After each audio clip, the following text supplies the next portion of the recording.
Under the pouring rain, an exhausted black waitress was getting ready to end her shift when she suddenly spotted an elderly woman shivering right in front of the diner, her silver hair plastered down by the cold wind. Without a second thought, she rushed out, pushed the wheelchair that was stuck on the sidewalk, helped the woman inside, wrapped a towel around her shoulders, brewed a hot cup of tea, and called a taxi to ensure she got home safely. However, the very next morning, just as the diner opened its doors, a billionaire walked in with a sharp, cold gaze. He was the elderly woman's son, and a single sentence from him caused her life to take a turn no one could have ever imagined. Before we go back, let us know where you're watching from, and subscribe, because tomorrow I've got something extra special for you.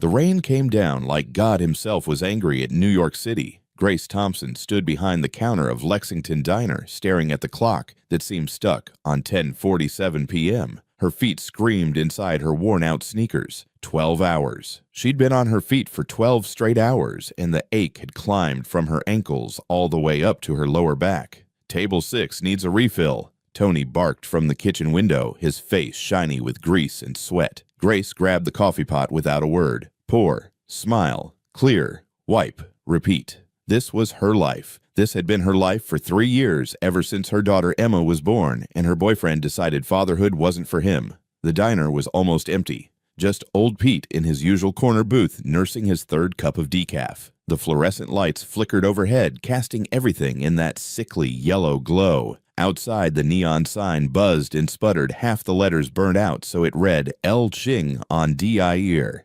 Grace wiped down the counter for the third time. She glanced at the clock again. 10:51 p.m. 9 more minutes until closing. That's when she saw her. Through the rain-streaked window, barely visible under the broken streetlight, an old woman sat in a wheelchair. She wasn't moving, just sitting there in the downpour, her white hair plastered to her skull, her thin frame shaking. Grace's hand froze mid-wipe. "Tony, I'll be right back." She didn't wait for his response. Her body moved before her brain caught up, pushing through the glass door into the storm. The rain hit her like a physical force, instantly soaking through her uniform. "Ma'am," Grace shouted over the thunder. "Ma'am, what are you doing out here?" The woman's head lifted slowly. Her face was pale, lips tinged blue, but her eyes were sharp, aware, terrified. "My son." The woman's voice came out as a whisper. "He said he'd pick me up from the clinic. He said—" Her voice broke. Grace crouched down, rain running down her face. "How long have you been out here?" The old woman's hands trembled in her lap. "I don't know. An hour, maybe more. I called him 3 times. He didn't answer." Something twisted in Grace's chest. She knew that feeling. Being forgotten. Being left behind like you didn't matter. "Come on," Grace said, already moving behind the wheelchair. "Let's get you inside." "But the diner's closing." "I don't care. You're freezing." Grace pushed the wheelchair toward the diner. The wheels caught on a crack in the sidewalk, and she had to muscle it over. Her shoulders burned with the effort, but she kept going. Tony stuck his head out from the kitchen. "Grace, what the hell?" "Not now, Tony." She wheeled the woman to the booth nearest the radiator. The woman's whole body was shaking now, her teeth chattering so hard Grace could hear it. "Stay right here. Okay, I'm going to get you some towels." Grace rushed to the back, grabbed every clean dish towel she could find, and hurried back. She wrapped them around the woman's shoulders, around her thin arms. "Thank you," the woman whispered. "You don't have to do this." "Yes, I do." Grace looked at her properly now. The woman had to be in her late 70s. Her clothes were expensive, you could tell, even soaking wet. A cashmere cardigan, pearl earrings. "What's your name?" Grace asked softly. "Margaret, but everyone calls me Maggie." "I'm Grace. Nice to meet you, Maggie. Are you hungry?" Maggie's eyes filled with tears. "I don't want to be trouble." "You're not trouble. Hold on." Grace went behind the counter. She ladled chicken soup into a bowl, the good stuff they made fresh every morning. Added 2 slices of buttered toast. Brought it over with a mug of hot tea. "Here, eat this. It'll help." Maggie stared at the food like it was a miracle. Her hands shook as she picked up the spoon. She lifted it to her lips and took a sip. "Oh," Maggie breathed. "Oh, this is wonderful." Grace sat down across from her. She should be cleaning up, getting ready to go home, but something kept her in that booth. "Tell me about your son," Grace said quietly. Maggie's face changed. The gratitude flickered into something else. Sadness. "William. He's very successful, very busy. He runs his own company, Hayes Corporation. She took another sip of soup. He's a good boy. He forgets sometimes. About me. About everything that isn't work. I'm sorry. His father was the same way. Work, work, work. Until one day his heart gave out right there at his desk. William found him. It changed him. Made him harder. Maggie set down her spoon. He moved me into a facility last year, but I still need to go to the clinic for my treatments twice a week. Today was supposed to be his turn to take me. Grace watched Maggie's face, the way her jaw tightened. You have treatments. Multiple sclerosis. It's progressing. Slowly, but… Maggie gestured at the wheelchair. Hence this. The diner felt very quiet suddenly. Tell me about you, Maggie said. You must have family waiting at home. Grace smiled, but it was tired. Just my daughter, Emma. She's 3, staying with my neighbor tonight while I work. 3, Maggie repeated, her face softening. That's a beautiful age. Yeah, she asked me this morning why the sky isn't purple. Took me 10 minutes to explain, and I'm still not sure she bought my answer. Maggie laughed, actually laughed. Children are smarter than we give them credit for. Don't I know it? Last week she looked at my bank statement and asked me why all the numbers had minus signs. 3 years old, and she's already figured out we're broke. Grace hadn't meant to say that. It just slipped out. You work hard, Maggie observed.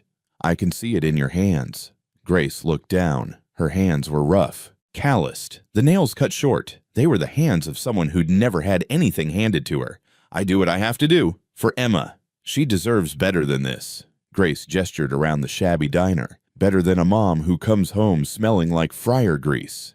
You're there for her. That's what matters. Maggie reached across the table. Her hand, thin and spotted with age, covered Grace's. You're a good mother. I can tell. The good ones always worry they're not doing enough. Something in Grace's throat tightened. She pulled her hand back gently. Finish your soup, Grace said, before it gets cold. They sat in comfortable silence. Maggie ate slowly, savoring each bite. Outside, the rain continued, but inside the diner, it almost felt peaceful. Almost. The door chimed. Grace looked up and immediately tensed. A woman stood in the doorway, rain dripping off her designer coat. She was maybe 40, blonde with sharp features. Everything about her screamed money and authority. The woman's eyes scanned the diner and landed on Maggie. Mrs. Sullivan, the woman said, her voice cool. I've been looking for you. Maggie's whole body went rigid. Grace stood up slowly, positioning herself between Maggie and this stranger. And you are? Grace asked. The woman's eyes flicked to Grace, assessing her in about 2 seconds. The look said it all. Grace registered as nobody. Victoria Chase, I'm Mrs. Sullivan's caregiver. I'm here to take her home. Her caregiver, Grace repeated. Funny. She didn't mention you. Victoria's smile was thin. Well, I'm here now. Come along, Mrs. Sullivan. The car is waiting. But Maggie wasn't moving. She was staring at Victoria with something that looked like fear. Grace's jaw tightened. Maggie, do you know this woman?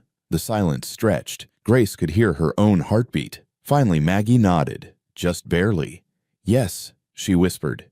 She works for William. Something about the way she said it made Grace's stomach turn. But what could she do? She was a waitress. This woman was clearly from Maggie's world. I see, Grace said slowly. She crouched down so she and Maggie were eye level. Are you sure you want to go with her? Maggie's voice faltered. I don't have a choice, dear. Grace pulled out her order pad, scribbled something quickly, and tucked the paper into Maggie's cardigan pocket. That's my number, the diner's number. If you need anything, you call me. Understand? Maggie's eyes filled with tears again. Thank you. For everything. Victoria moved forward, gripping the wheelchair handles. We really must be going. As Victoria wheeled Maggie toward the door, the old woman looked back one last time. Her eyes met Grace's. In that look was loneliness, the kind that money couldn't fix. The door chimed as they left. Through the window, Grace watched Victoria push Maggie toward a black Mercedes idling at the curb. The car was sleek, expensive, its windows tinted dark, but Grace saw it, or felt it. Someone was in that car, someone watching. The Mercedes pulled away taillights, disappearing into the storm. Grace stood there for a long moment, a strange heaviness in her chest. You done playing Mother Teresa? Tony called from the kitchen. Because I'm locking up. Yeah, Grace said quietly. I'm done.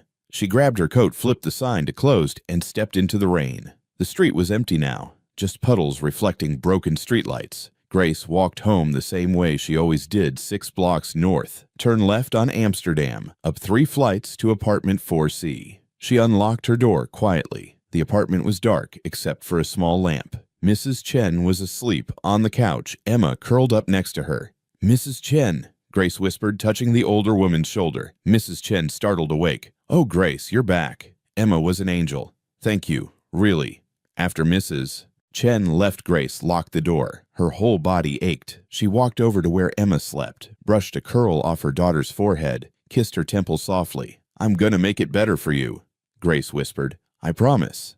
Grace finally moved to her own bed, didn't bother changing, just kicked off her shoes and lay down, stared at the ceiling. She thought about Maggie, about that look in her eyes, about Victoria's grip on that wheelchair, and she thought about the Mercedes, the tinted windows, the feeling of being watched. Something about tonight felt unfinished. Grace didn't know it then, but she was right. Tonight wasn't an ending.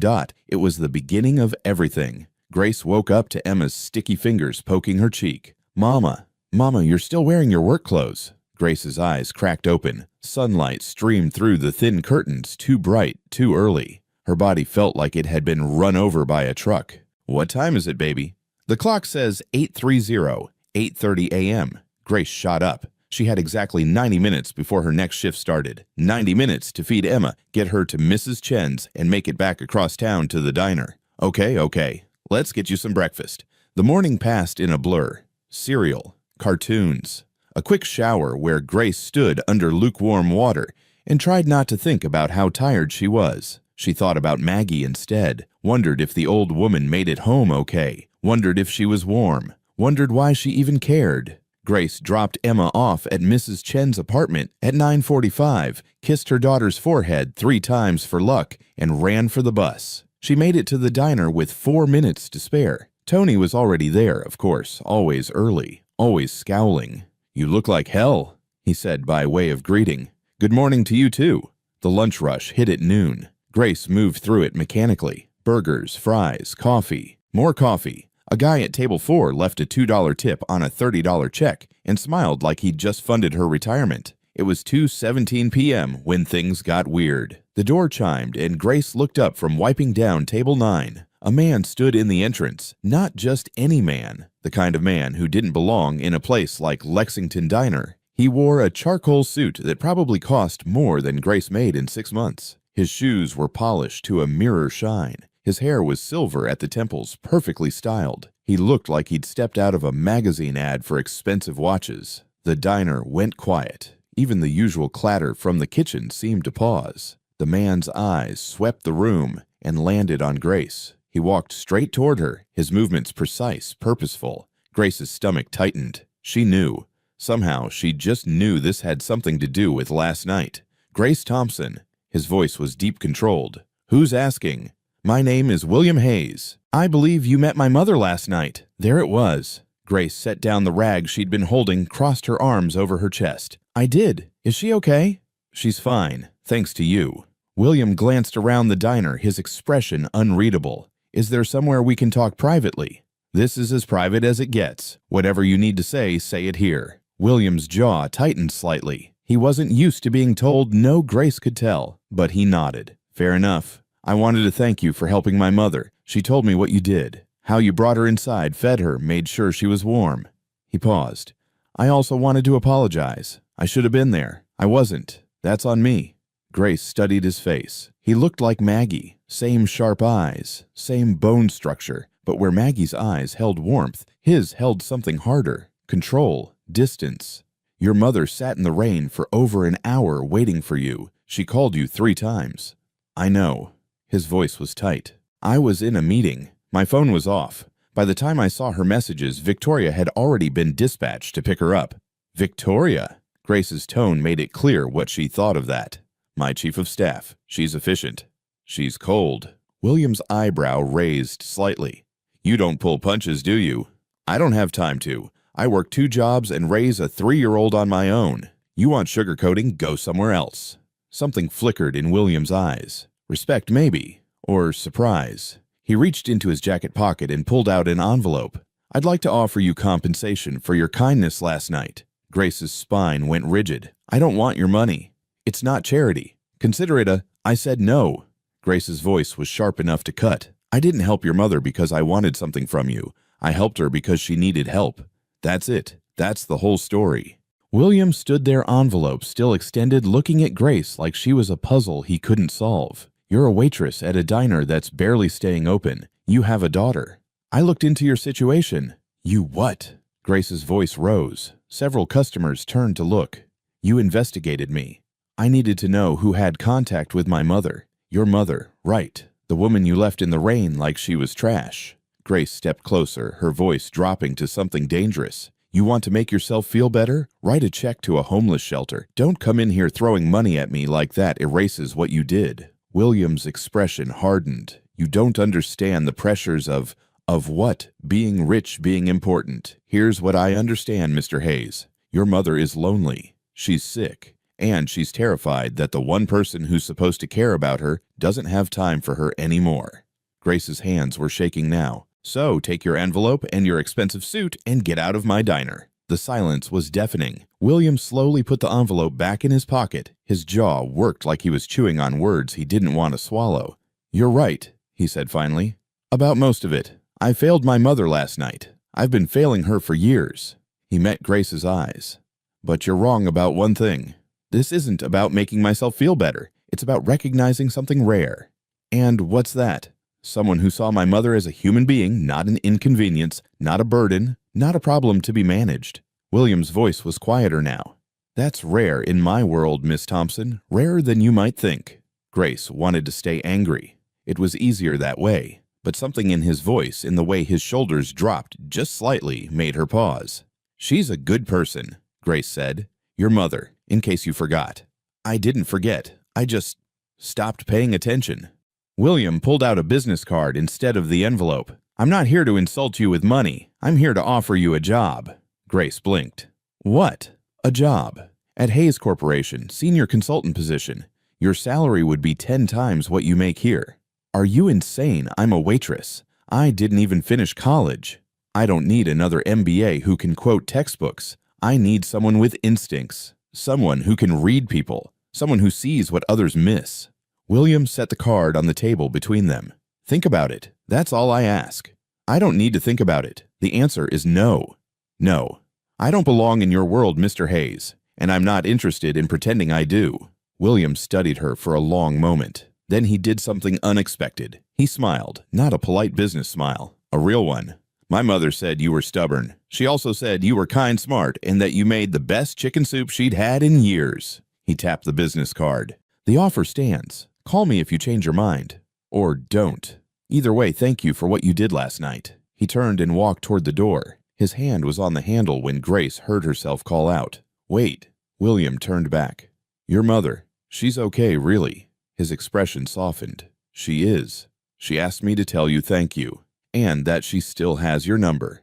She might call sometime if that's all right. Tell her I'd like that.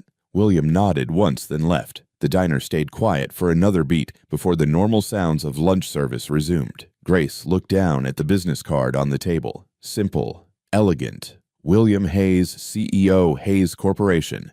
And a phone number. She should throw it away. Should forget this whole bizarre conversation ever happened. Instead, she slipped it into her apron pocket. Tony appeared at her elbow. Who the hell was that? Nobody, Grace said. Just somebody's son trying to make things right. Grace didn't call. For 2 days, that business card sat in her apron pocket like a hot coal. Every time she reached for her order pad, her fingers brushed against it. Every time she counted her tips at the end of a shift and came up short, she thought about it. 10 times her current salary. The number was absurd, impossible, had to be some kind of joke. On the 3rd day, her landlord knocked on her door at 7 in the morning. Rent's due, Grace. You're already 4 days late. I know, Mr. Patterson. I'll have it by Friday. I promise. You said that last month, too. I got bills to pay, same as you. His face wasn't unkind, just tired. Friday, or I gotta start the eviction process. I don't want to, but I can't keep making exceptions. After he left, Grace sat on her sagging couch and did the math in her head for the 100th time. Rent $1,200, utilities $180, groceries $300 if she was really careful, childcare $400, and Emma needed new shoes because she'd grown out of her old ones. Grace pulled out the business card and stared at it. "Mama, why do you look sad?" Emma stood in the doorway to their bedroom holding her stuffed rabbit by one ear. Her pajamas had a stain on the front from yesterday's spaghetti sauce that wouldn't come out no matter how many times Grace washed it. "I'm not sad, baby. Just thinking." "About what?" "About how to make things better for us." Emma climbed onto the couch and snuggled into Grace's side. She smelled like baby shampoo and sleep. "Things are already good, Mama. We have each other." Grace wrapped her arms around her daughter and tried not to cry. Kids didn't understand that love didn't pay the electric bill, that being together didn't put food on the table. "Yeah," Grace whispered, "we do."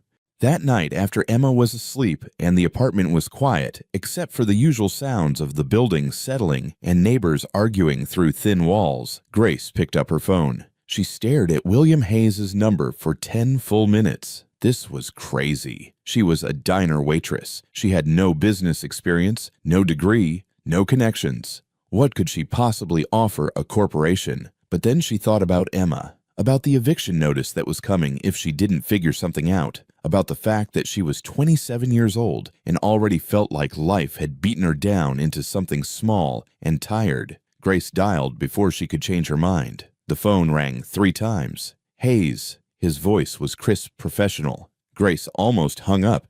"Mr. Hayes, this is Grace Thompson from the diner." A pause. Then, "Miss Thompson, I wasn't sure you'd call." "Yeah, well, neither was I." Grace took a breath. "That job offer, is it still available?" "It is." I need to know something first. Why me, really? Because the whole you can read people thing sounds like something you tell yourself to justify a weird impulse decision." William was quiet for a moment. When he spoke again, his voice had lost some of its business polish. "You want the honest answer." "That's why I'm asking. I watched you with my mother that night, through the diner window. I saw how you didn't hesitate, didn't calculate. You just acted. Do you know how rare that is? In my world, every action is strategic. Every kindness has an angle. But you," he paused, "you were just kind. No agenda. And when I came to thank you, you told me off instead of taking my money. That told me everything I needed to know. That I'm stupid enough to turn down free cash. That you have integrity and self-respect. 2 things that are harder to find than Harvard MBAs. Grace paced her small living room. "What exactly would I be doing? Because I don't know anything about running a company or whatever it is you do." Hayes Corporation handles mergers and acquisitions. We buy companies, restructure them, make them profitable, sometimes sell them. It's about understanding numbers, yes, but it's also about understanding people, understanding what motivates them, what scares them, where they'll compromise, and where they won't. "And you think a waitress can do that?"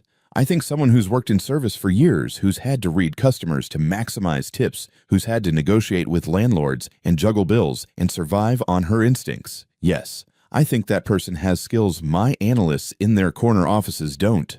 Grace stopped pacing. "What's the catch?" "The catch. There's always a catch.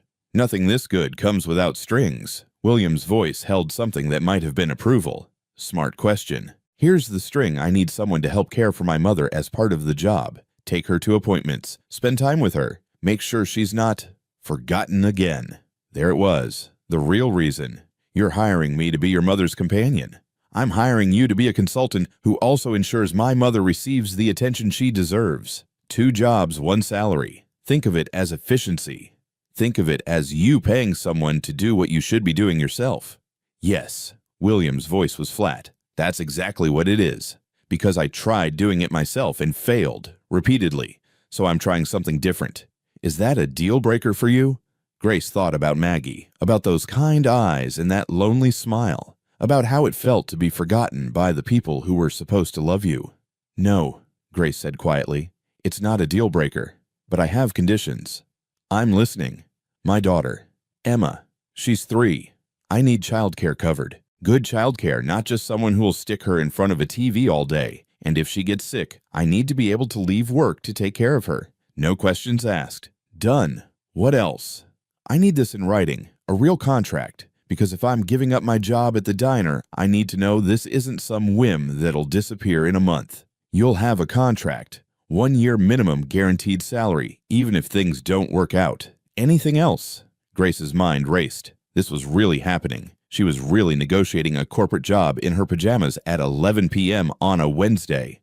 When would I start? Monday. That gives you time to give notice at the diner, arrange childcare, prepare yourself. Prepare myself for what? For the fact that most of my employees are going to hate you on site. William's tone was matter-of-fact. Your young black have no formal credentials, and you're being brought in at a senior level. They're going to try to tear you apart. Professionally speaking. Why are you telling me this? Because I don't believe in sending people into battles they don't know they're fighting. You asked for honesty. That's honesty. Grace sat down on her couch, suddenly exhausted. You make it sound really appealing. I make it sound realistic. If you want appealing, I can have PR write you a recruitment brochure, but you strike me as someone who prefers the truth. I do. Grace closed her eyes. Okay, I'll do it. But I'm giving the diner 2 weeks' notice, not just walking out on Tony. Fair enough. I'll have Victoria contact you tomorrow with details. She'll arrange everything childcare schedule contract review. Victoria. Great. She already loves me. Victoria is excellent at her job. She's also loyal to me, which means she'll be professional with you whether she likes you or not. Trust me, you want her on your side. If you say so, I do. Welcome to Hayes Corporation, Miss Thompson. I think you're going to surprise a lot of people. Yeah, Grace said, including myself. After they hung up, Grace sat in the dark for a long time. She kept expecting to feel excited, relieved, something positive. Instead, she felt terrified. What had she just agreed to? She was about to walk into a world where she didn't speak the language, didn't know the rules, didn't understand the game. She was going to be surrounded by people who'd spent years learning things she'd never even heard of. Grace walked to Emma's room and stood in the doorway, watching her daughter sleep. Emma's little chest rose and fell steadily. Her face was peaceful, innocent. I'm doing this for you, Grace whispered. I hope I don't screw it up. She turned and walked back to her room, lay down in bed, fully clothed for the second time that week. Tomorrow, she'd tell Tony, tell Mrs. Chen, start figuring out how to be someone she'd never been before. Tomorrow, she'd start becoming someone who belonged in William Hayes's world. Tonight, she'd let herself be scared. The Hayes Corporation building looked like it was designed to intimidate people. Grace stood on the sidewalk across the street, staring up at 40 floors of glass and steel that reflected the morning sun like a blade. People in expensive suits streamed in and out of the revolving doors, all of them moving with the kind of confidence that came from knowing exactly where they belonged. Grace did not feel like she belonged. She'd bought her outfit at a consignment shop in Brooklyn, a navy blazer that was slightly too big in the shoulders, a white blouse, gray slacks that she'd hemmed herself. The shoes pinched her toes. Her hair was pulled back in a bun that she'd watched 3 YouTube videos to learn how to do properly. She looked professional. She hoped. You can do this, Grace muttered to herself. You've dealt with drunk customers at 2 a.m. You've negotiated with landlords. You can handle a bunch of people in suits. She didn't believe herself, but she crossed the street anyway. The lobby was enormous. Marble floors, modern art on the walls that probably cost more than Grace's entire life savings. A security desk where 2 guards sat looking bored, and everywhere people walking with purpose, talking on phones, carrying leather briefcases. Grace approached the security desk. Hi, I'm Grace Thompson. It's my first day. The younger guard checked his computer. ID. Grace handed over her driver's license. He scanned it, typed something, then handed her a temporary badge. 38th floor. Elevators are to your right. The elevator ride felt like it lasted hours. Grace watched the numbers climb. 10, 15, 20. Her reflection in the polished metal doors looked small, out of place. The doors opened on 38. The floor was open concept. Desks arranged in clusters, glass-walled offices along the perimeter. Everyone looked busy. Everyone looked like they'd been born wearing business casual. You must be Grace. Grace turned. Victoria Chase stood there looking exactly like she had at the diner. Blonde hair in a perfect bob, sharp suit, sharper eyes. Miss Chase. Just Victoria. Follow me. She didn't wait for a response, just started walking. Grace hurried to keep up. Mr. Hayes is in meetings all morning. I'll be getting you set up. Your office is this way. I have an office. Victoria's glance was brief. Did you expect a cubicle? I didn't know what to expect. They stopped at a glass-walled office. Not huge, but not small either. A desk, a computer, a view of the city that made Grace's breath catch. This is yours. It will get you logged in. You'll find your employee handbook on the desk along with your first assignment. Victoria checked her watch. Your official start time was 20 minutes ago. Grace checked her phone. 8:20 a.m. I thought start time was 8:30 inches. 8:30 is when most people arrive. Start time is 8:00. Victoria's smile was cold. Punctuality matters here, Grace. I'd suggest setting your alarm earlier. Grace bit back about 10 different responses. Noted.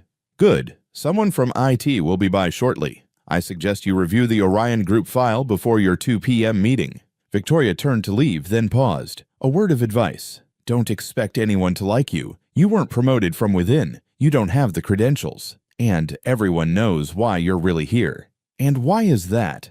To keep an eye on Mr. Hayes' mother. We all know it. So don't pretend this is about your qualifications.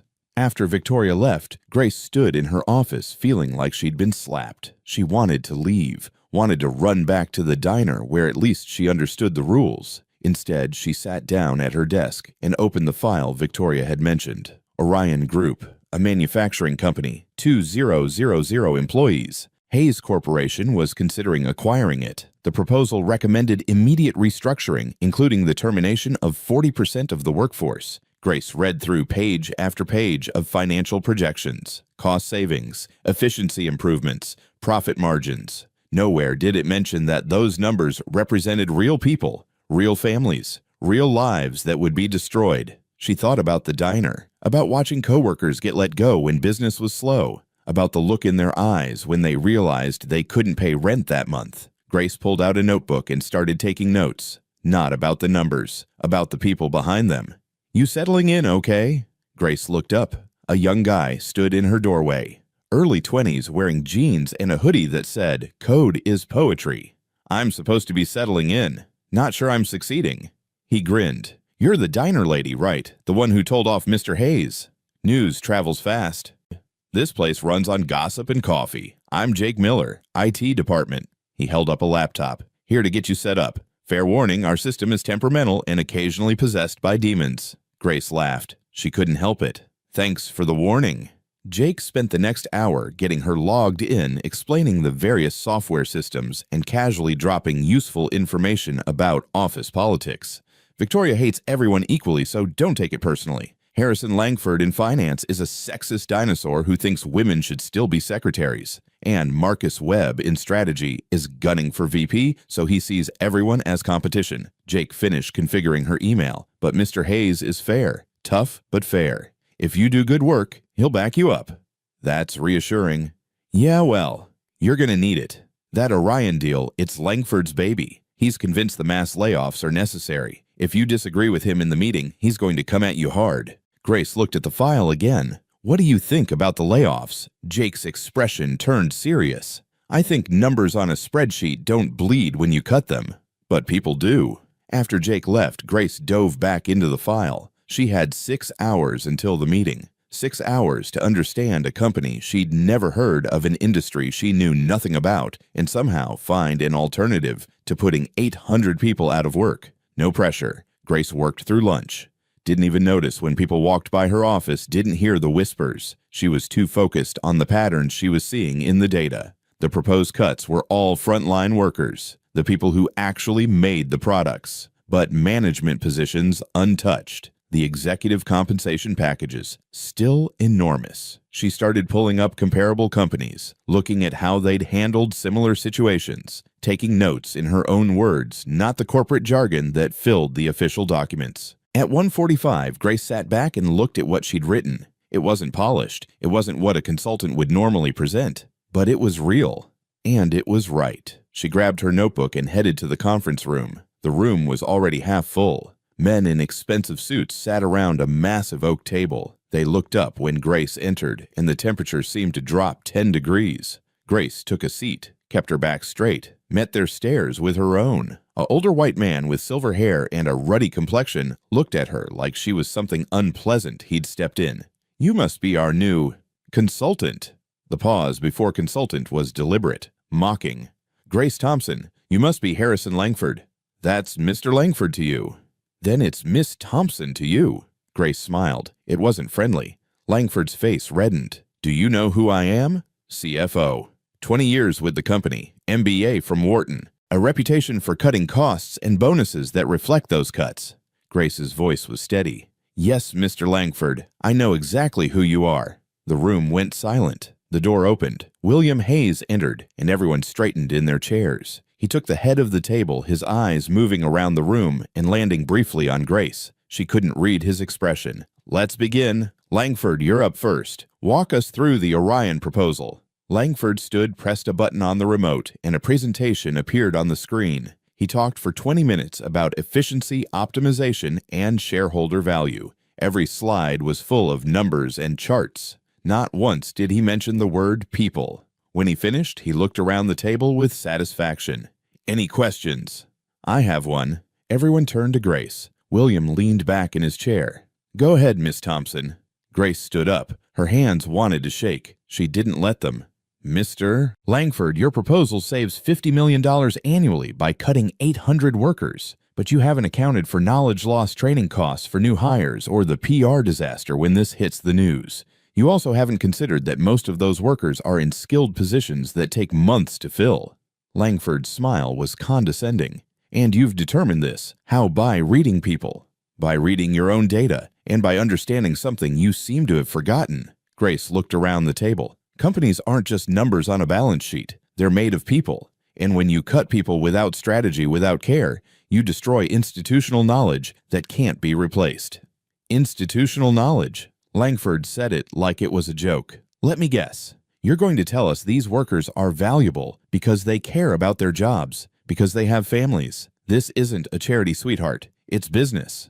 Grace felt anger flash through her. She channeled it. Used it. You're right. It is business. So let's talk business. Your plan cuts workers but keeps a bloated management structure. You're paying 6 executives a combined $12 million annually to manage a workforce you're shrinking by 40%. That math doesn't work. She moved to the screen, pulled up her own analysis on her laptop. Here's an alternative. Voluntary retirement packages for 300 senior workers. That saves $20 million. Restructure middle management, reduce those 6 executive positions to 4. That's another $8 million. Invest $10 million in training and technology to increase productivity. Net savings $18 million annually, and you keep 75% of your workforce. The room was dead silent. That's less than my proposal, Langford said. It's sustainable. Your proposal guts the company. Mine gives it a chance to grow. Langford's face was purple now. You've been here for, 6 hours, and you think you understand this business better than I do. I understand people, and I understand that treating them like disposable assets is how you kill a company. Grace met his eyes. It's always just business until it's your job on the line, Mr. Langford. The silence stretched. Then William spoke. That's enough for today. Langford, Grace, I want revised proposals from both of you by Thursday. We'll reconvene then. The meeting ended. People filed out, most of them avoiding Grace's eyes. Langford stormed past her without a word. Grace gathered her things with shaking hands. She'd just gone to war with the CFO of Hayes Corporation on her first day. This was either the bravest or stupidest thing she'd ever done. Miss Thompson. William stood by the door. His expression was neutral. Yes. My office. Now. Grace's stomach dropped. She'd pushed too hard. She was about to get fired on her first day. She followed William to his corner office. He closed the door behind them, walked to his desk, and turned to face her. That, William said slowly, was either brilliant or career suicide. I haven't decided which yet. I just told you what I saw in the data. You told Harrison Langford, a man with an ego the size of Manhattan, that his analysis was wrong. In front of the entire senior leadership team. William's eyes were unreadable. Do you understand what you've done? Probably made an enemy. Several enemies. Langford has allies. They're going to try to destroy you now. Grace lifted her chin. Should I apologize? William studied her for a long moment. Then, unexpectedly, he smiled. God, no. I brought you here to shake things up. You just exceeded my expectations faster than I anticipated. He sat on the edge of his desk. But I need you to be ready. Thursday's meeting is going to be war. They'll try to tear your proposal apart. Can you defend it? Yes. How?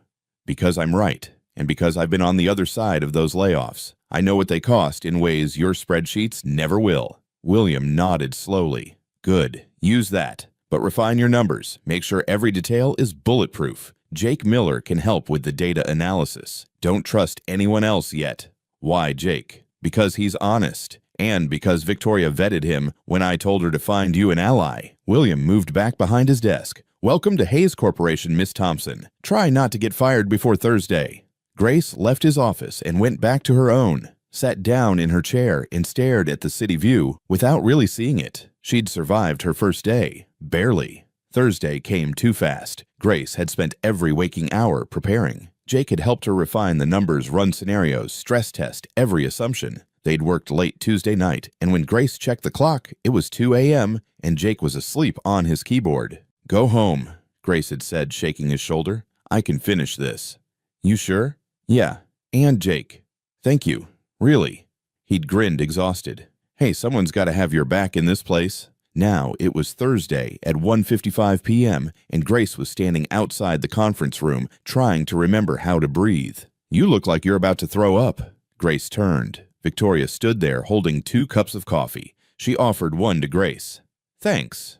Grace took it suspicious. Don't thank me yet. It's terrible coffee, but it's caffeinated. Victoria's expression was unreadable. I'm not rooting for you, Grace, but I'm not rooting against you either. Mr. Hayes believes in you. That means something. Does it? It means don't embarrass him. Or yourself. Victoria checked her watch. 2 minutes. Good luck. Grace entered the conference room. It was packed. Not just the senior leadership from Monday, but at least a dozen other people. All of them looked at her with varying degrees of hostility or curiosity. Langford sat at the far end of the table, flanked by 2 men in identical gray suits. His expression was smug. He'd brought reinforcements. William entered precisely at 2:00 p.m. Let's begin. Langford, you have the floor first. Langford stood and launched into his presentation. It was slicker than Monday's. More data, more projections. He'd brought in testimonials from other companies that had done similar workforce reductions, had charts showing increased stock prices after cuts.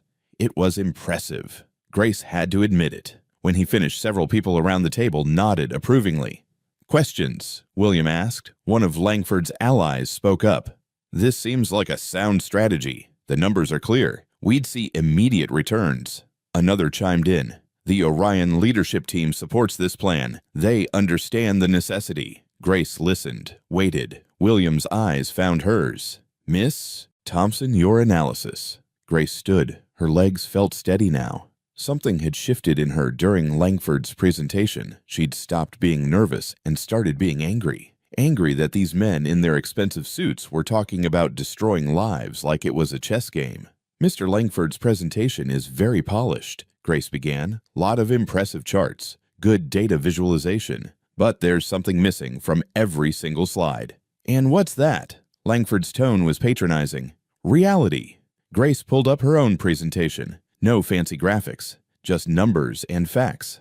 Orion Group manufactures precision parts for medical equipment. Their workforce isn't interchangeable. These aren't people flipping burgers. They're trained technicians with an average tenure of 8 years. You cut 800 of them. You lose institutional knowledge that took nearly a decade to build. She clicked to the next slide. Mr. Langford showed you examples of successful workforce reductions. Let me show you the failures. She pulled up 3 case studies. Bennett Manufacturing cut 60% of their workforce in 2019. Within 18 months, they couldn't meet production quotas, lost their biggest contracts, filed for bankruptcy in 2021. Cascade Industries, similar story. And Western Fabrication, they're currently being sued for $200 million because their reduced workforce couldn't maintain quality standards. The room was silent now. People were leaning forward. Grace continued. Mr. Langford's plan saves $50 million annually, but here's what it costs. She clicked through detailed projections. Recruiting and training new workers when you inevitably realize you cut too deep, $35 million over 3 years. Lost productivity during transition, conservatively, $15 million. PR crisis management when this hits the news, $5 million minimum. Potential lawsuits for age discrimination because, let's be honest, most of the cuts target workers over 50, unlimited liability. Langford stood up. This is speculation. No, Mr. Langford, this is pattern recognition based on actual data. Grace didn't back down. You're looking at spreadsheets. I'm looking at reality. Reality. Langford's face was red now. You've worked here for 4 days. 4 days. And you think you understand this business better than people who've been doing it for decades? I understand people. And I understand that when you treat human beings like line items on a budget, you destroy more than jobs. You destroy productivity, loyalty, the very foundation that makes a company work. One of the men next to Langford spoke up. Even if your projections are correct, your alternative still saves less money. In the short term, yes. But companies aren't built on quarters. They're built on years. My plan is sustainable. His is a Band-Aid that'll bleed out in 18 months. William spoke for the first time. Walk us through your alternative again, in detail. Grace took a breath. This was it. Phase 1 voluntary early retirement packages for 300 workers aged 60 and above. Generous packages, not insults. That saves approximately $20 million annually and allows us to retain critical knowledge through a 3-month transition period where retirees train their replacements. She clicked to the next slide. Phase 2 management restructuring. Currently, Orion has 6 executives making a combined $12 million annually. We reduced to 4 executives implement a performance-based compensation structure, savings $8 million annually. Phase 3 technology investment, $10 million over 2 years to modernize equipment and training. This increases productivity by an estimated 15%, which offsets the smaller workforce reduction. Net result, $18 million in sustainable annual savings. Retention of 75% of workforce, maintain production capacity, and zero PR nightmare. Grace looked around the table. It's not as immediately profitable as Mr. Langford's plan, but it won't destroy the company either. Langford slammed his hand on the table. This is absurd. We're here to maximize value, not run a charity. And I'm here to make sure we still have a company to maximize. Grace turned to face him directly. You want to talk about value, fine. Let's talk about what happens to Hayes Corporation's reputation when the headline reads, "Predatory Firm Destroys Midwest Manufacturing Town." Let's talk about the protests, the boycotts, the politicians who'll suddenly take interest in our other acquisitions. You're being dramatic. I'm being realistic. Orion Group is the largest employer in Millbrook, Indiana. Population 15,000. You cut 800 jobs there. You don't just hurt those workers. You kill that entire town. Every business that depends on those workers' paychecks. Every family.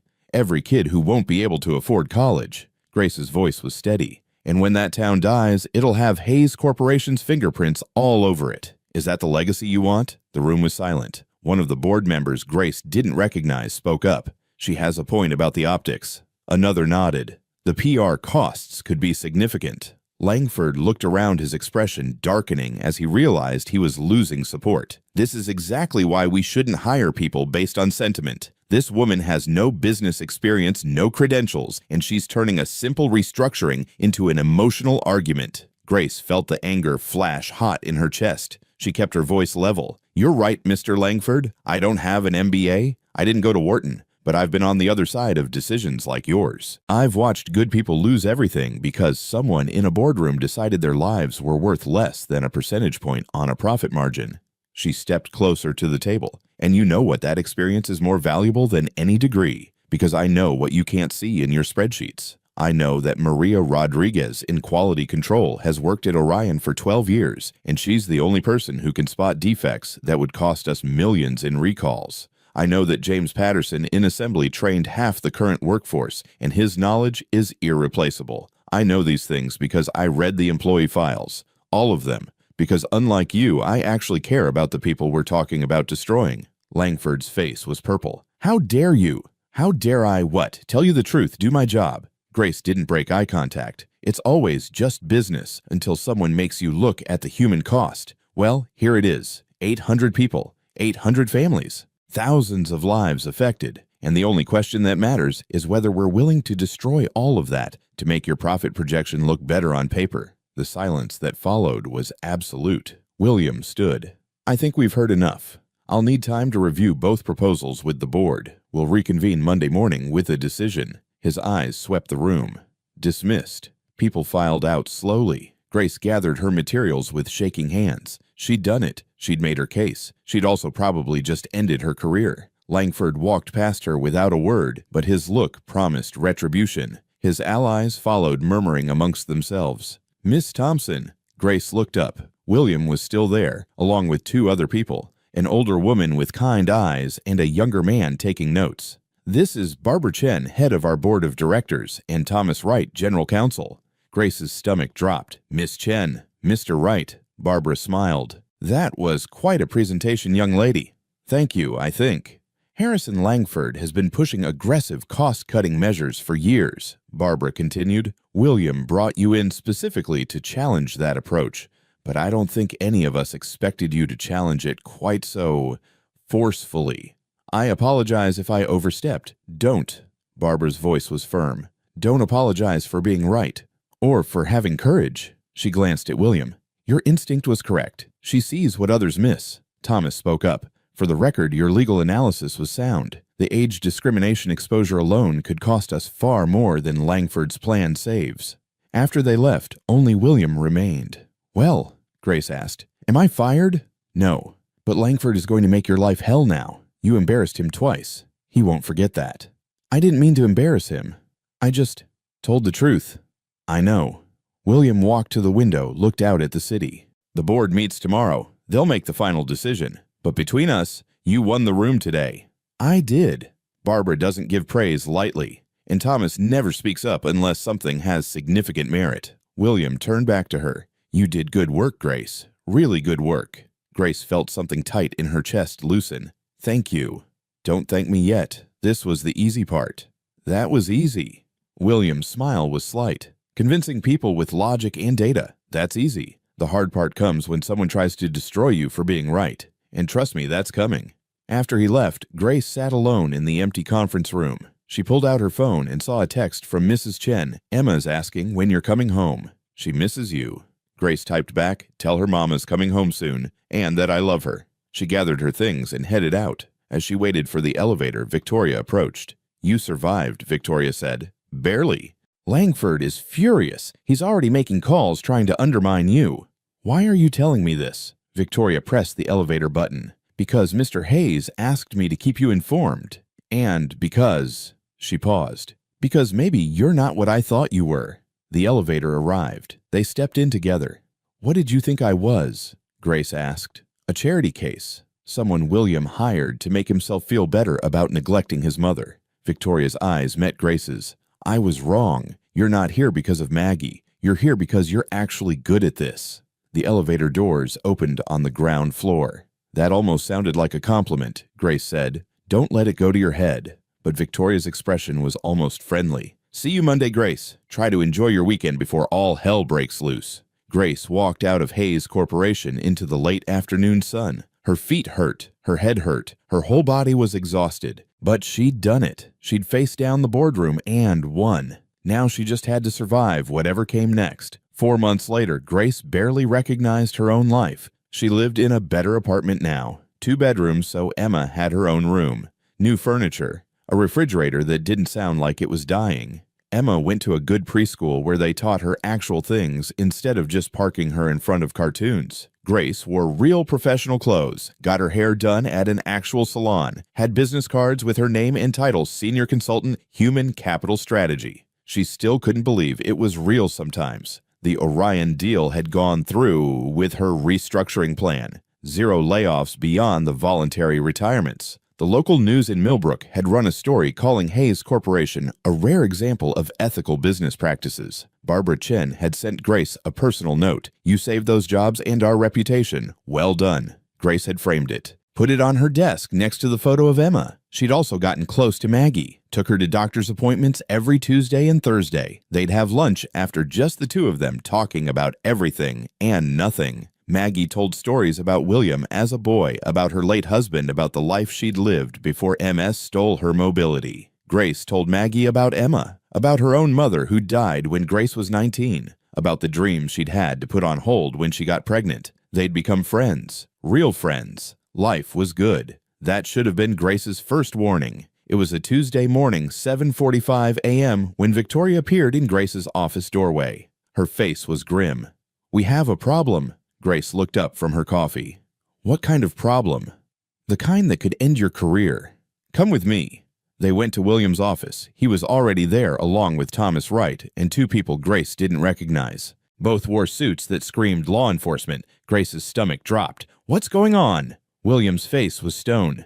"There's been a security breach. Classified information from our bid on the Meridian government contract was leaked to our competitor. The leak came from your email account." The room tilted. "What? No, that's impossible." Thomas pulled out a tablet, showed her a screen. There it was, an email from her account sent 3 days ago at 11:47 p.m. with attachments labeled Confidential Meridian Bid Strategy. "I didn't send that. I wasn't even in the office at 11:47 on Friday. I was home with Emma." "Can anyone verify that?" one of the unknown men asked. "My daughter, she's 3. "Anyone else?" Grace's mind raced. "No, she was asleep. I was working on my laptop in the living room, but I was working on the Henderson merger, not the Meridian contract. Check my home system logs." "We did," Thomas said quietly. "Your laptop shows you accessed the Meridian files at 11:43 p.m. "That's impossible. I never—" Grace stopped, felt the ground disappearing beneath her. "Someone used my credentials. Someone hacked my account. Or," Victoria said, her voice careful, "you sent the files and are now claiming you were hacked." "Why would I do that? What would I possibly gain?" The other unknown man spoke. "The competing firm Blackstone Partners has connections to several board members who opposed your hiring. It's possible they approached you with an offer." "This is insane. I didn't do this." Grace looked at William. His face was unreadable. "You can't actually think I'd sabotage the company." "It doesn't matter what I think. The board is convening an emergency meeting in an hour. They're calling for your immediate termination." "Based on what circumstantial evidence?" "Based on the fact that you're the easy target," Victoria said. "You've been here 4 months. You don't have a decade of loyalty to fall back on. You're an outsider, and Marcus Webb has been pushing this narrative hard since the leak was discovered." "Marcus?" Grace remembered him from her first day. Senior VP of Strategy, the one Jake had warned her about. "Why would Marcus want me gone?" "Because you're in his way," Thomas said. "He was in line for your position before William created it for you. He's been undermining you since day one."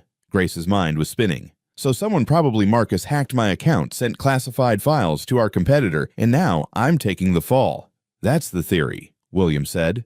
"But we need proof." "Then get it. Pull the IP addresses, check the metadata, trace the actual source of the email." "We have. The IP address matches your home network." Grace felt like she'd been punched. "Then someone accessed my home network. That's possible, right?" Thomas nodded. "Possible, but difficult to prove in the next 50 minutes before the board meeting." "So what do I do?" William finally moved. He came around his desk, faced Grace directly. "I need you to tell me the truth. Right now. Did you send those files?" Grace met his eyes. "No, I swear to you I didn't do this.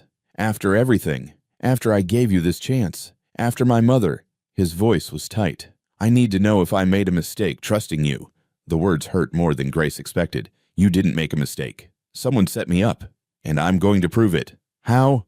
"I don't know yet, but I will." Victoria's phone buzzed. She checked it. "The board is ready. They want Grace there. Now." The walk to the boardroom felt like a death march. People stared as Grace passed. Word had already spread. The whispers followed her like ghosts. The boardroom was packed. Every board member present. Marcus Webb sat near the head of the table, his expression carefully neutral. Langford was there too, barely hiding his satisfaction. Barbara Chen called the meeting to order. "Ms. Thompson, you stand accused of corporate espionage, specifically leaking proprietary information to Blackstone Partners, resulting in their underbid on the Meridian contract. We lost a $1 billion deal because of this breach. What do you have to say?" Grace stood. Her legs were shaking, but her voice was steady. "I didn't do it. I was set up." "By whom?" Marcus asked. His tone was sympathetic, concerned, completely fake. "I don't know yet, but I will find out." Langford leaned forward. "Miss Thompson, the evidence is clear. The email came from your account, from your home IP address, at a time when you were logged into our systems. What other explanation could there be? That someone hacked my credentials and spoofed my location. It's not exactly complicated for someone with the right access." "And who would have that access?" Barbara asked. "Anyone in IT. Anyone with administrative privileges. Anyone Marcus Webb gave access to." Grace looked directly at Marcus. "Because this has his fingerprints all over it." Marcus's expression didn't change. "That's a serious accusation, Miss Thompson. Do you have any proof?" "Not yet, but give me 72 hours and I will." 72 hours, Langford laughed. You expect us to just wait while you fabricate evidence? I expect you to follow due process, which means not firing someone without a proper investigation. Barbara looked at William. What do you recommend? William was quiet for a long moment. Everyone waited. Grace is right. We should investigate properly. Give her 3 days to gather evidence. If she can prove she was framed, we proceed accordingly. If she can't, he didn't finish the sentence. And in the meantime, Langford demanded, she has access to all our systems. What's to stop her from causing more damage? Suspend her access, Thomas suggested. Suspend her credentials, but don't terminate. Not yet. Barbara nodded slowly. 72 hours, Miss Thompson. Prove your innocence or you're done. Understood. Understood. After the meeting, Grace went straight to her office. She had 3 days to save her career. She pulled out her phone and called Jake Miller. Jake, I need your help. Now. I heard what happened. Grace, I'm sorry. Don't be sorry. Help me prove I didn't do this. Silence. Then, they'll fire me too if they catch us. I know. And I can't ask you to. I'm in. Where do you want to meet? Not here. They're watching me. Somewhere outside the building. Coffee shop on 53rd. 1 hour. Grace grabbed her bag and left. Didn't say goodbye to anyone. Just walked out. She stopped by Maggie's care facility on the way. Found the old woman in the common room reading. Grace. Maggie's face lit up, then darkened. I heard. William called me. He's devastated. He thinks I did it. No. He thinks he has to consider that you did it. There's a difference. Maggie reached for Grace's hand. What do you need? I need someone who's good with financial analysis. Someone who can trace money transfers that someone tried to hide. Maggie smiled. You need a forensic accountant who worked in corporate fraud investigation for 15 years before MS made her retire. You did. My dear, I didn't spend 30 years as CFO just moving numbers around. I caught embezzlers, lots of them. Maggie's eyes sharpened. Tell me everything. The coffee shop on 53rd was deliberately anonymous. No corporate crowd, just students, freelancers, and people who had nowhere else to be on a Tuesday afternoon. Grace sat in the back corner watching the door. Her phone buzzed. A text from Mrs. Chen. Emma keeps asking where you are. I told her work, but she's worried. Grace typed back. Tell her mama loves her and we'll be home for dinner. Promise. Jake arrived 15 minutes late carrying a laptop bag and looking nervous. You're sure about this? He asked. Because if we get caught, I need someone who understands the systems. Someone who can help me trace that email. Jake pulled out his laptop. I already started. The email from your account was sent at 11:47 p.m. on Friday. But at 11:43 p.m., there was a VPN connection from your home IP. That VPN routed through 3 different servers before accessing the Hayes network. Can you trace where it originated? Whoever did this had your exact login information, your password, your security token. Jake looked up. If someone got physical access to your laptop, they could install a keylogger. Grace thought back. My laptop. I left it in the office Friday afternoon. I had to run to pick up Emma early from school. Emergency call. She'd fallen and hit her head. So your laptop was unattended for how long? Maybe 2 hours. I didn't get back to the office. Just went straight home with Emma, Jake typed rapidly. Building security logs show 14 people scanned into the 38th floor during that time. 4 were IT maintenance, routine system updates. Who authorized IT maintenance on a Friday evening? Marcus Webb's office? Grace leaned back. So Marcus schedules maintenance, I leave my laptop unattended, and suddenly someone has my credentials. Jake pulled up another screen. Maintenance logs show your system had an additional access at 6:23 p.m. Installation of a remote monitoring tool, disguised as a security update. Who installed it? IT admin account. Jeffrey Brooks, Senior Network Administrator. Grace's phone rang. Maggie. I'm at my old office, Maggie said. I've been going through financial records. Marcus Webb has a history. Back in 2019, there was an internal investigation into potential kickbacks. Never went anywhere because the evidence disappeared. But the investigators' notes mentioned a shell company called Meridian Solutions LLC. Grace's blood ran cold. Meridian, like the government contract. I don't believe in coincidences. I need access to Marcus's recent financial records, specifically any unusual transactions in the past 6 months. Jake can pull expense reports, Grace said, putting Maggie on speaker. Jake was already typing. I've got expense reports for Marcus's department for the past year. He scrolled through data. Wait, 3 months ago, Marcus submitted a reimbursement for a trip to the Cayman Islands. Client meeting, but the expenses are weird. High-end hotel for 4 days. Cash advance of $10,000 that was never properly documented. Maggie made a sound like a hunter spotting prey. Cayman Islands, where banking secrecy laws make it easy to hide money. Jake cross-referenced that trip with any communications between Marcus and Blackstone Partners. "If I'm caught accessing executive emails, do it," Grace said. "Please. This is going to take hours. We have until Thursday morning, 48 hours. They split up. Jake went to his apartment to work. Grace went home to Emma. Maggie continued digging through financial records. Around 2 a.m., Grace's phone buzzed. A text from Jake. "Got something. You need to see this." Grace met Jake at an all-night diner. He looked exhausted. "I found the emails," he said. "Marcus has been in contact with Blackstone's VP of Strategy for 6 months. Encrypted emails." "What do they say?" Jake pulled up the files. 2 days before our Meridian bid was finalized, Marcus sent an email with an attachment labeled Preliminary Thoughts. 3 hours later, Blackstone submitted their bid at exactly $2 million less than ours. They knew our exact bid amount. And look at this email from 2 weeks ago. Marcus to Blackstone package will be delivered as discussed. Ensure payment is processed through the agreed channels. Grace called Maggie. It was 2:30 a.m., but Maggie answered immediately. "Tell me you found the money trail." "I found it. Meridian Solutions LLC received $2 million from a Cayman Islands account 2 weeks ago. That account received $3 million from a holding company owned by Blackstone Partners the day after they won the Meridian contract. So Blackstone paid Marcus $2 million for the information. The money went through 3 shell companies to obscure the trail, but I tracked it. Bank statements, transfer records, everything." Grace felt something loosen in her chest. "We have him." They spent the next day assembling their case. Jake created a timeline. Maggie organized financial documents. Grace wrote a summary connecting all the pieces. By Wednesday evening, they had everything. Marcus Webb had sold confidential information for $2 million. He'd used Grace's credentials to frame her, and they could prove it. "What now?" Jake asked. They were gathered in Grace's apartment. Emma was asleep. "Now we go to war," Grace said. "The board meets tomorrow at 9 a.m. Maggie squeezed Grace's hand. "You did good, dear." "We did good. I couldn't have done this without you both." "That's what family does," Maggie said softly. "We protect each other." Thursday morning, Grace dressed carefully, her best suit. She needed to look calm, even though inside she was terrified. Victoria met her outside the boardroom. "Marcus is already inside. He's confident."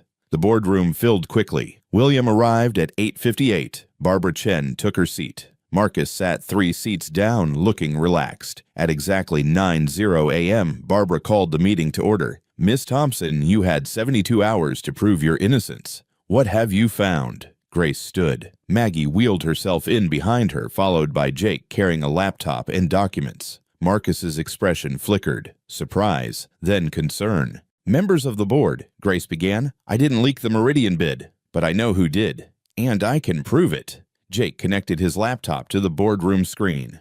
"On Friday, October 13th at 6:23 p.m., someone installed remote monitoring software on my laptop. That software captured my login credentials." The screen showed the installation logs. The software was installed using Jeffrey Brooks's IT admin account, but Mr. Brooks was off-site that evening. "This proves nothing," Marcus said. "Brooks could have installed it remotely, except the installation required physical access, and building security shows that during the installation window, only 4 people were on the 38th floor. 2 were cleaning staff. 1 was Grace, who'd already left, and 1 was you, Mr. Webb." The room went silent. Grace continued. "The monitoring software allowed someone to see everything I did. On November 3rd, someone used my credentials to send the Meridian bid to Blackstone Partners. That someone was you, Marcus. I was home that evening. My wife can confirm. You were home, but you accessed the system remotely using my credentials." Jake brought up the VPN logs. "The connection originated from your home IP address in Connecticut." Marcus's face was pale. "I occasionally work from home. That doesn't mean—" "It means everything when we add the financial component," Maggie said. She placed a folder on the table in front of Barbara. "This folder contains bank records for Meridian Solutions, LLC. That company received $2 million from a Cayman Islands account on November 5th, 2 days after the bid was leaked." I've never heard of that company. Then why is your signature on the incorporation documents? Maggie pulled out a document. And why did you personally visit the Cayman Islands in September to set up the account? Barbara opened the folder, her expression darkening. Maggie continued, the $2 million came from an account funded by Blackstone Partners. They paid you to steal our bid, and you used Grace as your scapegoat. Grace placed a final document on the table. These are encrypted emails between Marcus and Blackstone's VP. Jake decrypted them. They explicitly discuss the exchange of confidential information for payment. Barbara read the emails. Her face was stone. Marcus stood up. This is fabricated. Sit down, Mr. Webb. Barbara's voice could have cut glass. Marcus sat. Barbara looked around the table. Does anyone else need to review this evidence? The board members passed the documents around in silence. Finally, Thomas Wright spoke. This is enough for criminal prosecution, corporate espionage, fraud. I recommend immediate termination and referral to federal authorities. Seconded, another board member said. Barbara looked at Marcus. Do you have anything to say? Marcus's hands shook. There must be some mistake. The only mistake was thinking you were clever enough to get away with this. You're terminated effective immediately. Security will escort you from the building, and Mr. Wright will be contacting the FBI within the hour. 2 security guards entered. Marcus stood, mechanically allowed himself to be led out. He didn't look at Grace as he passed. After he was gone, Barbara turned to Grace. Miss Thompson, on behalf of Hayes Corporation, I apologize. What happened to you was unconscionable. She stood. I'm recommending to the full board that you be promoted to Vice President of Human Capital Strategy, effective immediately. Grace felt her knees go weak. Thank you. Thank your friends. Without them, Marcus might have succeeded. Barbara looked at Maggie and Jake. You both have my gratitude. After the meeting, William approached Grace. I doubted you, he said quietly. When I saw that evidence, I wondered if I'd been wrong about you. I'm sorry. You gave me a chance to prove myself. That's more than most people would have done. William glanced at his mother. She never doubted you. Not for a second. She said you had more integrity than Marcus had in his entire body. She was right. Maggie wheeled over. Of course I was right. I'm old. We're always right. Grace knelt down and hugged her. Thank you for everything. You saved my son's company, dear. You did it with the same kindness you showed me that rainy night. Maggie smiled. That's who you are. Don't let anyone make you forget it. That evening, Grace picked up Emma early, took her to the park, pushed her on the swings until Emma's laughter filled the air. Mama, you're happy today, Emma observed. I am, baby. Very happy. Because of work, because of friends, because of good people who helped me when I needed it. Grace crouched to Emma's level. Remember this. The people who matter aren't the ones with money or fancy titles. They're the ones who show up when things are hard. Emma nodded solemnly. Like Mrs. Maggie, exactly like Mrs. Maggie. That night after Emma was asleep, Grace stood at her window looking out at the city. Tomorrow, she'd start her new role as vice president. But tonight, she just felt grateful. For Maggie, for Jake, for the chance William had given her, and for the reminder that kindness, the simple act of seeing someone as human, could change everything. 5 years later, Grace sat in her corner office on the 40th floor, looking out at Manhattan stretched beneath her like a promise kept. The view never got old. Her desk held the usual clutter of executive life, reports awaiting signature, strategic plans, meeting agendas, but also a photo of Emma, now 8 years old, and grinning with a missing front tooth, a framed note from Barbara Chen, and a small glass paperweight that Maggie had given her last Christmas, engraved with the words, "Kindness is strength." Grace's phone buzzed. A text from Emma. Mom, I got an A on my book report. Miss Henderson says I'm a really good writer. Grace smiled and typed back, That's my girl, so proud of you. Pizza for dinner to celebrate. The response was immediate. Yes, extra cheese. Grace set her phone down and pulled up her calendar. 2 p.m. meeting with the board to discuss the Thompson-Sullivan Community Initiative. 3:30 p.m. conference call with the Orion Group management team. They'd just posted their most profitable quarter in company history. 5 p.m. pick up Emma from school. Her life was busy, sometimes overwhelming, but it was hers and she'd built it through hard work and the help of people who'd believed in her. A knock on the door. Victoria entered holding a folder. The Forbes reporter is here for your interview, Victoria said. Should I show her in? Actually, I'm going to cancel that. Victoria raised an eyebrow. You're canceling Forbes. They're calling you the waitress who became a corporate hero. I know, and I hate that headline. I'm not a hero. I'm just someone who did her job. You revolutionized how Hayes Corporation approaches acquisitions. You saved thousands of jobs. You created a community investment program that's been adopted by 12 other companies. Victoria sat down. That sounds like hero material to me. It sounds like what anyone with a conscience would do. Grace closed her laptop. Tell the reporter I appreciate the interest, but I'm not the story. The real story is about people like Maggie, people who've been underestimated their entire lives and still find ways to fight back. Victoria was quiet for a moment. You know, when William first hired you, I thought it was the worst decision he'd ever made. I know. You weren't exactly subtle about it. I was wrong. About everything. You're one of the best executives I've ever worked with. Victoria stood. And for what it's worth, I'm glad you're here. After Victoria left, Grace checked her email. One message caught her attention. Subject line, "Thank you." She opened it. Miss Thompson. You don't know me, but you saved my job 5 years ago. I was one of the 800 workers at Orion Group who were supposed to be laid off. I was 58 years old. I'd worked there for 23 years. I thought my life was over. Then Hayes Corporation announced they were restructuring instead of cutting. They offered training programs, early retirement options for people who wanted them. They actually cared about us. I'm 63 now. I took the early retirement package last year. I have enough money to live comfortably. My grandchildren have a college fund, and I get to spend my days doing things I love instead of worrying about making ends meet. I heard you were the one who fought for us, who convinced the board that we were worth saving.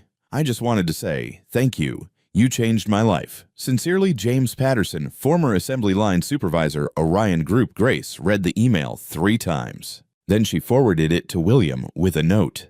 This is why we do what we do. His response came 2 minutes later. Come to my office. There's someone I want you to meet. Grace walked down the hall to William's corner office. The door was open. William stood by the window with a young woman in her early 20s. She had Maggie's eyes. Grace, this is my niece Sarah. She's starting at Hayes next week. Business school graduate, top of her class, all the credentials. William smiled.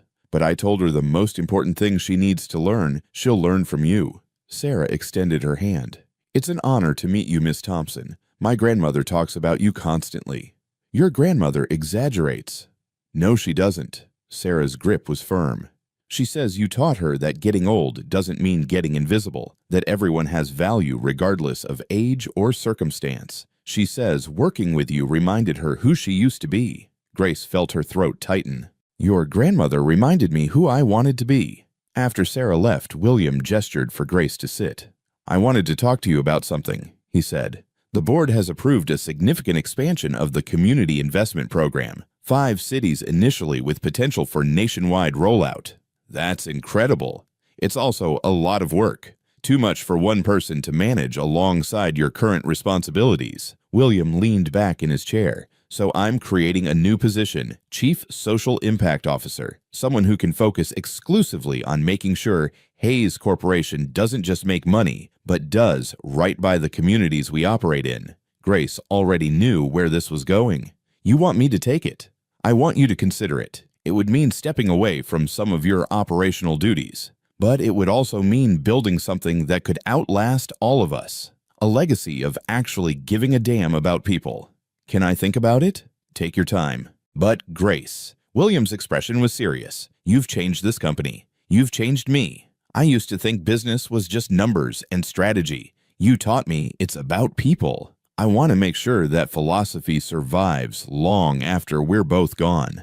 Grace left his office and went to visit Maggie. She did this twice a week now, sometimes more. She found Maggie in the facility's garden, sitting in her wheelchair with a book in her lap. The old woman looked frailer now. The MS was progressing, but her eyes were still sharp, still kind.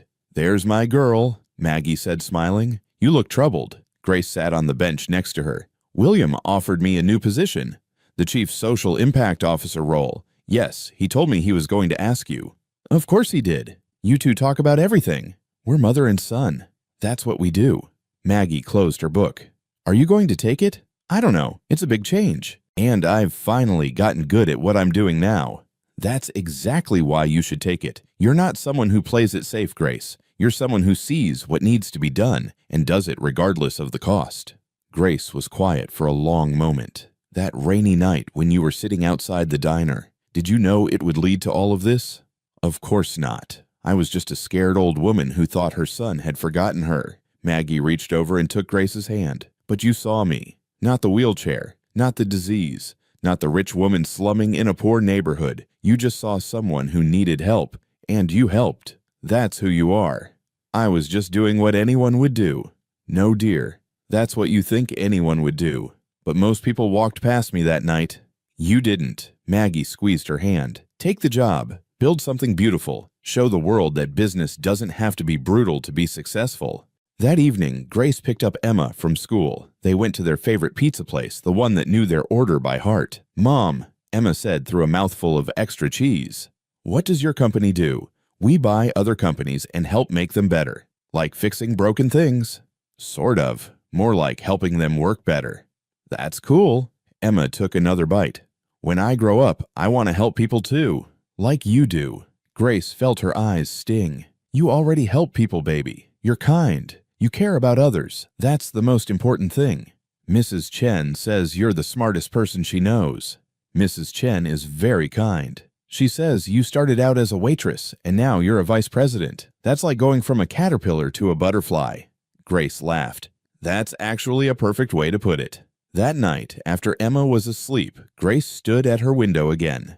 Same city, same view, but everything was different. She pulled out her phone and texted William, "I'll take the position. Let's build something that matters." His response, "I never doubted you would." Grace walked to Emma's room and stood in the doorway watching her daughter sleep, the same way she'd done 5 years ago in a different apartment, in a different life. "I did it, baby," Grace whispered. "I made things better. For you. For us. For people we'll never even meet." She thought about that rainy night, about Maggie sitting outside in the cold, about the choice she'd made to help a stranger instead of staying warm and dry inside. One choice, one act of kindness, and it had changed everything. Grace walked back to her bedroom and lay down. Tomorrow she'd start planning the expansion of the community initiative. She'd hire a team. She'd travel to cities that needed help. She'd work harder than she ever had before. But tonight, she'd rest and be grateful for Maggie, for William, for Jake, for every person who'd helped her along the way, and for the reminder that sometimes the smallest acts of kindness create the biggest changes. The rain that had brought Maggie to her door that night had been cold and harsh, but it had also washed away the old world and made room for something new, something better, something built on the radical idea that people mattered more than profit. That dignity was more valuable than efficiency. That kindness wasn't weakness, it was the foundation of everything worth building. Grace closed her eyes and smiled. Tomorrow would bring new challenges, but she was ready. She'd always been ready. She just hadn't known it yet. Join us to share meaningful stories by hitting the like and subscribe buttons. Don't forget to turn on the notification bell to start your day with profound lessons and heartfelt empathy.